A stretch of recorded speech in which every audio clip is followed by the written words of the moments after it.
Welcome back to Hello Mizoram, a channel where we aim to showcase the beautiful culture and people of the state of Mizoram in Northeast India. First of all, thank you so much to all of our new and returning subscribers. We are so happy to have you join us on this journey. Now, this video is the last part of our Mizo Origin Myth Series, where we take a look at some of the oldest and most profound origin stories that were passed down by our Mizo ancestors, largely through oral tradition. Make sure to head over to our last two videos to hear all about the story of the Qingxing event, where a mysterious phenomenon happens after a terrifying eclipse, as well as the exciting and multifaceted Qinlong account, which our ancestors believe to be the origin of all the various Mizo tribes that we see today. Now we move on to the story of Thlanrawkpa Khuangchawi, or the great feast of a character called Thlanrawkpa.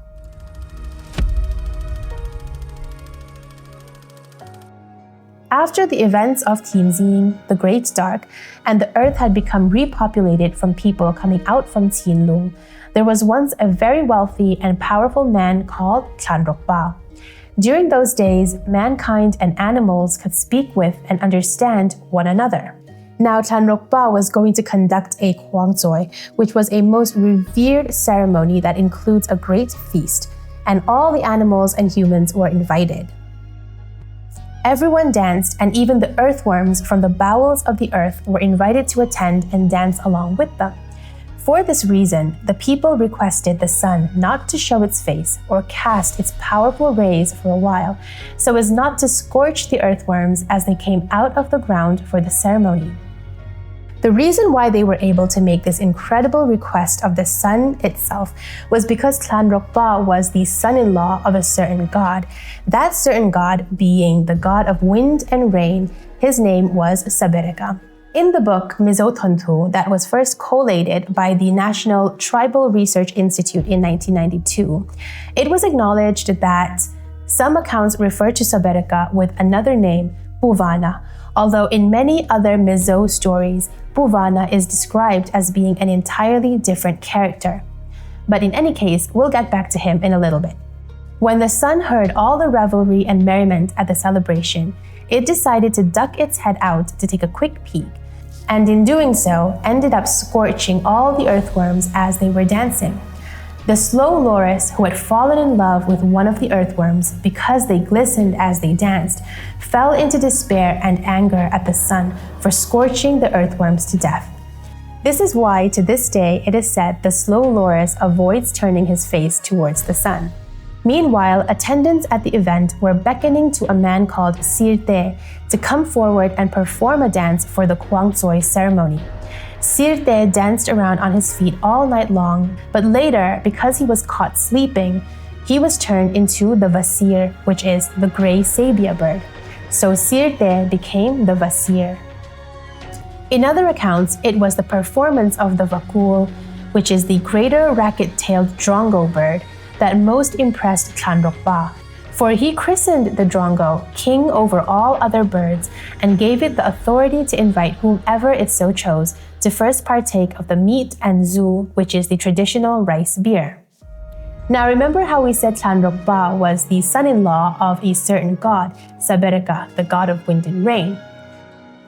According to some versions of the story, Sabereka was infuriated when he discovered that his own son-in-law was hosting a Khuangchawi ceremonial feast while he himself had not been invited. In retaliation, he ordered the most torrential wind and rain to pour down over the whole earth. Alas, cried everyone, Sabereka has torn apart the festivities of his son-in-law's Khuangchawi ceremony because he was not invited. And this is why, to this day, whenever flash floods occur in Mizoram, the Mizos call it Sabereka Khuangkai, kai meaning to break or tear apart, because he brought Thlanrawkpa's Khuangchawi ceremony to a sudden and abrupt end. Now, some versions, including the one recorded by Mizo historian Ke Zola in 1938, give a continuation of this story, and it involves the myth that among humans, there were descendants of offspring that were created by humans and the Khua Vang. Khuangchawi is sometimes referred to as a type of minor god, but it's also been attributed to a type of guardian spirit that interacted regularly with human beings. This interpretation has been recorded in different accounts, such as ones written by the Scottish missionary J.H. Lorraine as far back as 1898 and academic Billy J. Zorintara in an article as recent as 2024 that he wrote for an issue of Studies in World Christianity. These half-human, half-Khuangchawi descendants were considered to be exceptionally beautiful, but one stood out amongst the rest. That descendant was a beauty called Ngai Teyi. Now the son of a water spirit had fallen in love with her, but his love was unrequited. It so happened that as the god of wind and rain was wreaking havoc across the land by sending an enormous flood, the water spirit had caught sight of Ngai Teyi and her astonishing beauty and instantly fell in love with her. She, however, rejected his advances and invitation to join him in the underworld, and as a result, the water spirits chased after her. In the meantime, people everywhere were clambering towards the mountains in order to save themselves from the horrific flood, and the waters themselves started to cry out her name. In desperation, Ngai Teyi joined the people in the search for safe highland as she tried to escape the clutches of the water spirit, and at first, the people around her tried to help her. But as the waters rose and rose in furious heights, it became evident to all that the water spirit would not stop until he had what he wanted. So, in order to save themselves, the people around her decided to grab a hold of Ngai Teyi and threw her into the waters below with a heavy heart. The flood immediately receded and the rains finally stopped. Now, when it comes to Thlanrawkpa Khuangchawi, we see different Zo tribes having different versions of it, and we see one version written by Lieutenant Colonel John Shakespeare, who we've talked about before in our last videos. He writes about this story in 1909, but the account is one he heard in turn from Colonel Tom H. Lewin. Tom H. Lewin had arrived in Mizoram in 1865, over 40 years earlier, making him one of the first Englishmen to ever step foot in Mizoram. He was a pioneer of exploration and eventually administration in what was then the southern Lushai Hills. In his 9 years of living among the Mizo, he became so popular with the local tribesmen that, as a mark of respect, he was called Thlanrawkpa, which, roughly translated, means he who is greatly revered or man of great fame. So this is the account written by Lieutenant Colonel John Shakespeare as told to him by Colonel Tom H. Lewin. Colonel Lewin took the tale down from a Bunjogi, a clan allied to the Lushais, but the tale is practically the same as is told to this day wherever Lushai is spoken. It must have been recorded in the neighborhood of Demagri. Formerly, our ancestors came out of a cave in the earth, and we had one great chief, named Thlanrawkpa.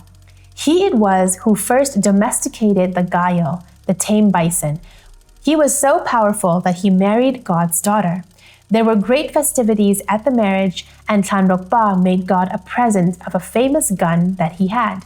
You can still hear the gun. The thunder is the sound of it.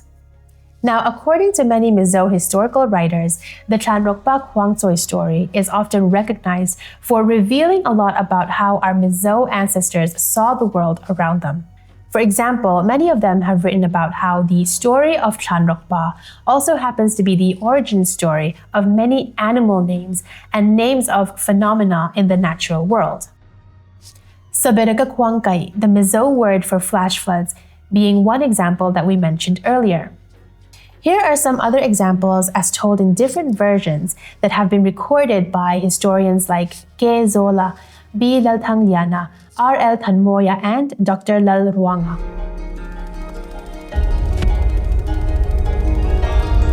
In Mizoram vụ chân thật lâu biên chua na hi tiang hi ani thung. Siari mua changa biên chua kania. Abu po yan mua atia. Vokhi ri di la chang na lo piang chua ka ako dan po ri ti alo niya ar hi chir changin alo piang chua ka ako dan po chiri ti anile ani sa zu chuan zu a khon rei awangin zu rei ti alo lo ta a nakin dewa chuan zu rei an lo ti a tin saba pakhat chu atlai khop maya lelama a chiar zat reng maya Thlanrawkpa Khuangchawi na a yan nang hi itlai ber mai an ti a tunthleng yan chu saba chuan tlai ber ming a put pha ani tin Thlanrawkpa Khuangchawi na a tel turin ran nung pakhat hi tlai khonua alo kal bowa an lo mu chuan so pui rulir ringot alo kal an ti a an han en chianga ti sa po tlem tel ve in an hre ve ta a sa tel ve an ti a aminga sa tel a put pha ta ani zo te an han kowa ngiao zo zei khang a ti a zo ta zei a Thlanrawkpa alo kala yaw ava zo te em aminga zo te ni ro se a ti a thelei hi alo tlan lo na inti thei faran hian chak takin a han zo a hei chuan a thelei ni ro se a ti a ni kwa alo ria thelei an ti len ta Khuangchawi hi thil chitinin nam minget an nei tan na ani. Through the story of Thlanrawkpa Khuangchawi and the naming of the animals, we see how our Mizo ancestors were really taking a good look at their natural surroundings. From why the crab hobbles sideways, to why the feathers of the crow are a dark black hue. No matter how far-fetched or reasonable their explanations may seem, this particular myth gives an important glimpse as to how our Mizo ancestors saw, experienced, and explained the natural world around them. Now, the story that we just heard may involve the fictional character of Thlanrawkpa, but the concept of the Khuangchawi was a very real aspect of our early Mizo society. In this next section of the video, we want to take a closer look at just why the Khuangchawi feast played such an important and pivotal role in the lives of our Mizo ancestors.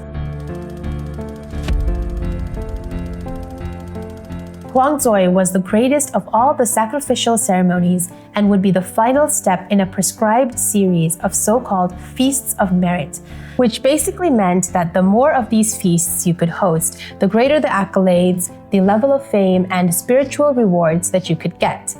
But keep in mind that even hosting one of these feasts would have been incredibly difficult for the average Mizo, just because of the sheer requirements of the feast.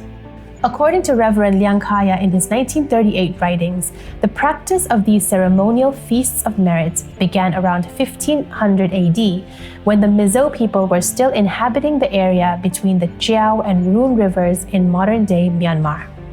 Mizo academic Mizo Origin also writes that while the prescribed series of feasts is relatively similar between the Lusei, Mara, and Lai clans, there are particular differences too, such as the order and names of the feasts and their requirements.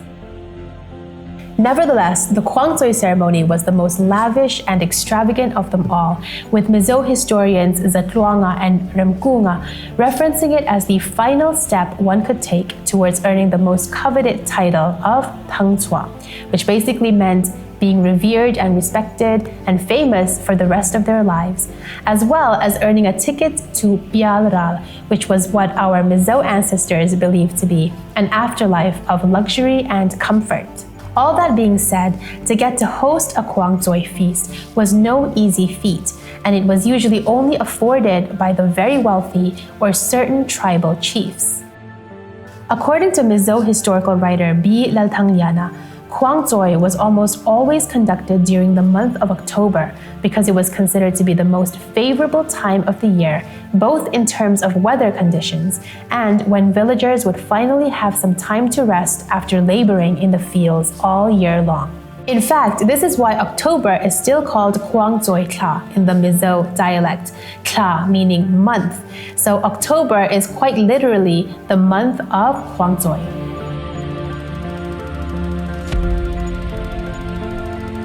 Khuangchawi would take between 1 to 3 months to prepare and would usually last at least 4 days. Because one of the main attractions of the event was the grandest of feasts for essentially the entire village, the sheer amount of meat that was needed, as well as amount of alcohol, was a challenge to procure. In preparation for the Khuangchawi, a number of things had to happen first. One of them was that the young men and women of the village had to come together for the husking of large amounts of rice that would later be turned into zhu, or the local rice beer. They would husk rice by arranging 4 or 5 large wooden mortar and pestles, which in the Mizo dialect are called sum and suk. 3 or 4 people would take turns handling the pestle, the sum, during the husking process. One interesting aspect is in a 1966 historical account written by Thlanrawkpa called Mizo Origin. Thlanrawkpa writes that these young people who were tasked with the arduous process of husking rice would take breaks to dance the zero, which is one of the Mizo traditional dances. Although we see this dance today with the traditional bamboo poles, Thlanrawkpa records that these volunteers preparing for the Khuangchawi would actually use the sum, the pestle that they were using to husk rice, in place of the bamboo as they danced zero. In any case, it's probably a good thing that they were having such a good time while preparing the rice beer, because they were going to need a lot of it. Mizo historical writer Thlanrawkpa writes that for the Khuangchawi, at least 100 pots of zhu, or rice beer, would be required, while another Mizo scholar, Malsomdongliana, writes that the requirement could also have been between 200 to 300 pots of zhu. On top of the alcohol, the Khuangchawi host would also require a certain number of animals for certain ceremonies. In an article on Mizo primal cosmology written by academic Billy J. Zorintara, he cites that before the actual feast, it was compulsory to slaughter 2 male gayal or mithun, which is a type of ox. The Mizos call it sial. Some other sources say the requirement was actually 3 male gayals, not 2. On top of that, the feast would require 1 female gayal and 2 pigs. Thlanrawkpa also cites the same requirements, except he includes 1 male pig and 2 small piglets. He writes that the female gayal meat would be completely distributed among everyone, with the best parts going to anyone in the village who had already completed Khuangchawi before. Thlanrawkpa also writes that 2 selupan would have been completed in advance as well. One who performed these sacrificial feasts would be required to plant at least 1 Y-shaped wooden post called selupan.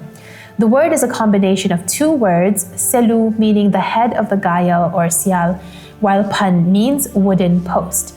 The head of the gayal would be attached to the top of the post, ultimately becoming a status symbol of wealth and power, and every Mizo desired to have a long line of these selupan posts in front of their home. Now, the number of animals sacrificed, especially the gayal, was very important for our Mizo ancestors, because the gayal was an expensive and prized possession. Although the animals would have been ultimately used for either sacrifice or food, it is this ultimate destination of the gayal skull that would have given distinction to an individual.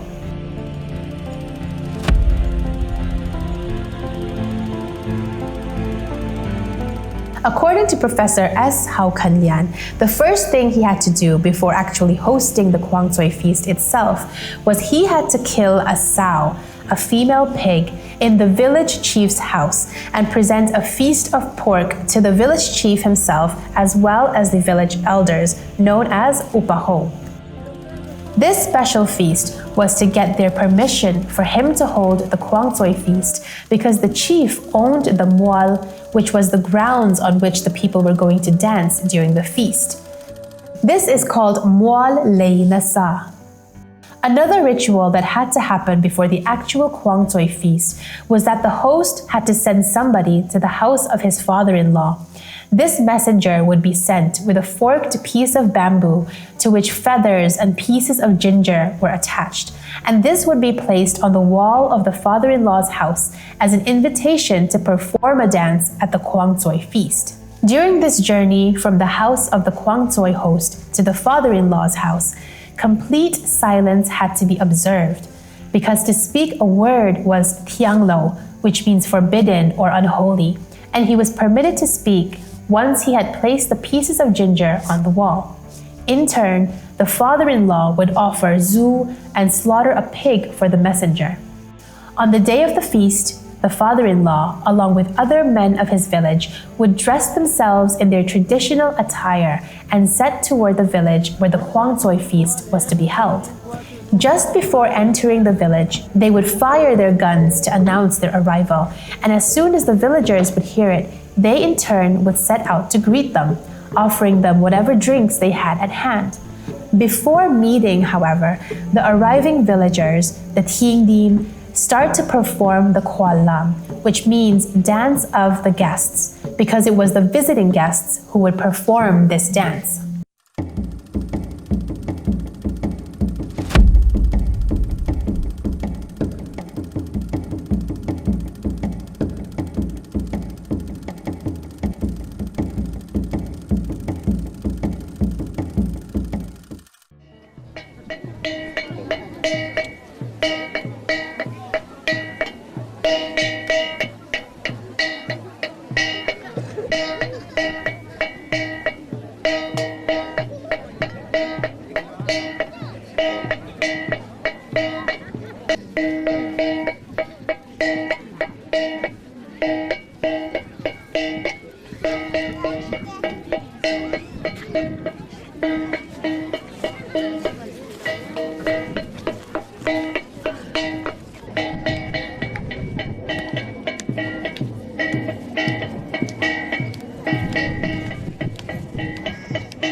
Usually, the Khuangchawi ceremony would last for 4 days. The first, second, and the fourth days were more or less the same as in previous feasts, but it's the third day that really makes the Khuangchawi feast special.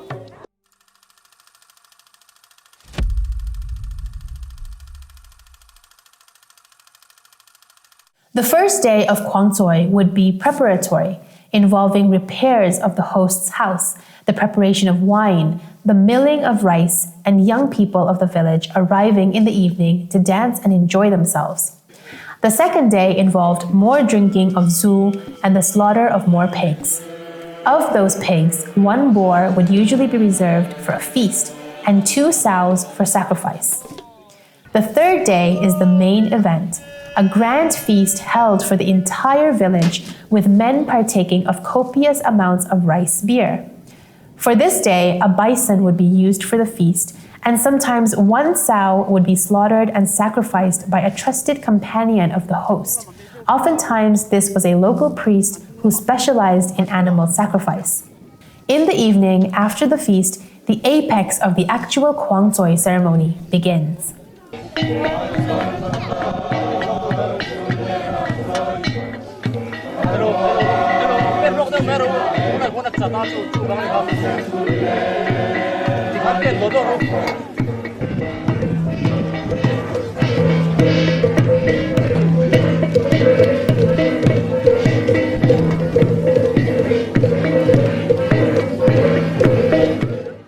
According to Professor Hao Kanlian, there would be an incredible dance performance supported by loud gongs and drums, after which the Khuangchawi family, including the host himself, would be placed together in a specially designed, framed wooden structure called Huanglang. Other members of the party would lift up this construction and carry it to the Lalmual, the open grounds of the chief. Village elders, a local priest, and anyone who had already attained the highly esteemed Thlanrawkpa status would follow. According to the historical writings of Zatluanga in 1966, the Huanglang would then be paraded around the grounds, surrounded by the musicians who would sound the gongs and drums loudly. The priest would actually lead the others slowly around the construction, motioning with a spear in his hand. Every time they completed going around the wooden structure once, they would all sit down to take a drink together. While they did this, young men would come from the house of the Khuangchawi host, performing the Kwa Lam as they did so. Every so often, the leader of the Kwa Lam would fire a shotgun into the air. Once this happened, the elders, priest, and other participants of the Khuangchawi would stand up, still surrounding the Kuang Lang and the Khuangchawi family inside it, and loudly sing a traditional folk song 3 times before sitting down and drinking once again. At this point, according to historical writer Rempunga, the Khuangchawi family would be lifted up and down while they were still inside the Kuang Lang, and from inside this wooden structure they would be casting out many items like chickens, brass cutlery, cloth, coins, necklaces, and so much more.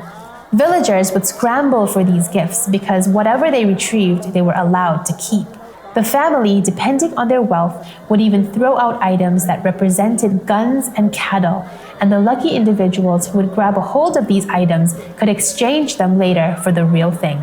At this point, the man, his wife, and other members of the family were carried around in procession around the village, still inside the wooden structure, to the accompaniment of beating drums, which are known as Kuang.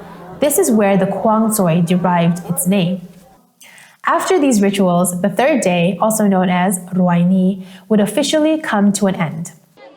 The fourth and final day of the Khuangchawi would once again be a feast day, but much more exclusive. This feast would be for close friends and family, with the event closing out with all the youth of the village dancing in the evening.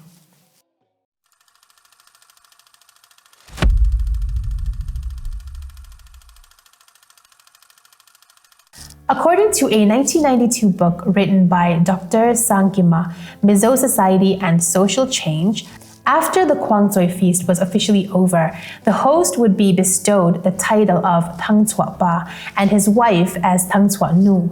Then he was dubbed as Zozozo, meaning he had completed everything, and there was no greater honor or distinction than this for the Mizo individual. In any case, the accomplishment that a successful Khuangchawi ceremony gave, apart from the title of Thlanrawkpa, was tremendous. This is a list of rewards the Khuangchawi Ba can earn, all of which have been recorded by many renowned Mizo and English historical writers, from British official N.E. Parry as far back as 1928 to Ke Zola's writings in 1964, to Dr. Sankima's account in 1992. All of them list the following rewards for the now accomplished Thlanrawkpa. They were now entitled to having open windows, dividing walls in their home, the entitlement of having a veranda outside, the honor of wearing the Thlanrawkpa, the ability to wear a special diyar, which is an exclusive striped turban, and the ability to enter Pyalral, paradise, directly.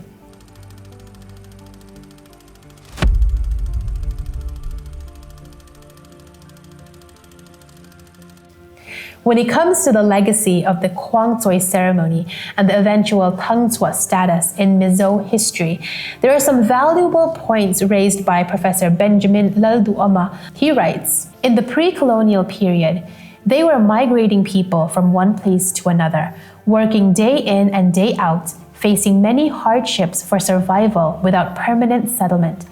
It seems that they have formulated Thlanrawkpa as a sort of belief system to keep the community intact. All the processes of Thlanrawkpa have involved religious ceremonies, which indicates the socio-religious basis of the society. The English Christian missionaries simply condemned the Thlanrawkpa feasts as occasions of drunken revelry, but the reality might be that they recuperated from the miseries of existence. And even further back, we see individuals from the colonial era who were able to see and appreciate what this practice meant to our Mizo ancestors. British officer Major McCall, who wrote the Lushai Chrysalis back in 1949, had this to say: "It is this constant association of every situation in life with the presence of the supernatural that made these people so orderly, so religious, and so great. Rich men inspired by the desire for security in the afterlife and for the admiration of their own little world, as well as to gain social privileges, such as the right to have a window in their houses opposite the hearth, to wear a treasured special striped cloth of fame, and a turban used to perform expensive ceremonies like Khuangchawi. This ceremony is very rarely attempted nowadays due to the arrival of Christianity and the more parsimonious attitude of more modern Lushai. Enough has been recorded in this chapter to stress the consistency and ingenuity of the Lushai people in devising a code for social and communal bearing." Well, that's it for our 3-part Mizo Origin Myth series. We tried to condense all of our research into as concise an account as possible, given there are so many different variations of each story. Whether you're a Mizo living in or outside Mizoram, or an adventurous citizen of another state or country, we hope you've enjoyed this series and how these stories offer a unique lens into the observations that our Mizo ancestors held about the world around them. We'll continue featuring many more topics about Mizoram's vibrant and diverse culture in our upcoming videos, so don't forget to hit that notification bell and subscribe. See you next time on Hello Mizoram!